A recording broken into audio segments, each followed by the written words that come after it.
Hayden Panettiere spent almost her entire life in front of camera. She began appearing in commercials at just 11 months old, and by the time she was 4, she had already landed her first major television role, after her death at age 36 on August 16, 2026. Looking back at those early performances gives us a different perspective on the actress many people later knew from Heroes and Nashville. Her first major acting role was Sarah Roberts on the soap opera One Life to Live. Panettiere played Sarah from 1994 to 1997, giving audiences an early glimpse of the confidence and screen presence that would eventually define her career. She then moved to Guiding Light, where she played Lizzie Spaulding. The role became particularly demanding when Lizzie's storyline involved leukemia, kidnapping, and other intense family drama. Then came one of her most recognizable childhood performances, Princess Dot in Pixar's A Bug's Life. Panettiere provided the voice for the young Aunt Princess in the 1998 animated film. It was an important transition because she was no longer just a familiar face from daytime television. Her voice was now reaching a much wider movie audience.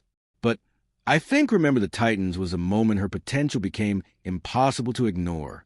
In the 2000 film, Panettiere played Cheryl Yost, the football-loving daughter of Coach Bill Yost. She was only around 10 during filming, yet her character was outspoken, funny, and remarkably confident. Her scenes opposite Denzel Washington helped make the character memorable rather than simply making her the coach's daughter.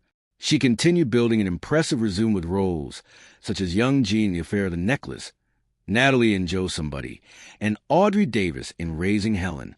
In Raising Helen, she played a teenager suddenly dealing with a major change in her family life, showing that she was already moving beyond simple child roles into more emotionally complicated characters.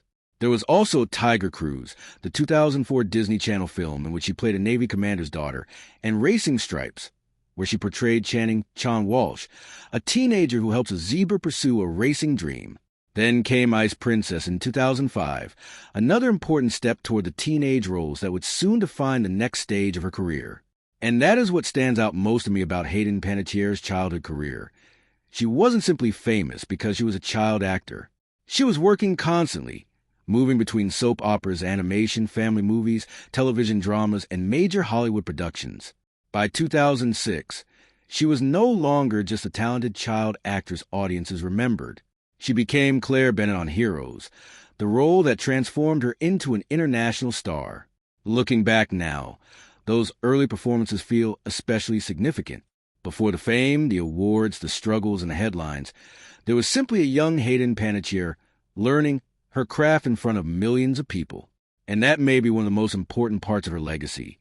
She had already built a remarkable acting career before she was old enough to fully understand what fame would eventually mean. Hayden Panettiere died at 36, but the work she created as a child remains part of the foundation of the career she left behind.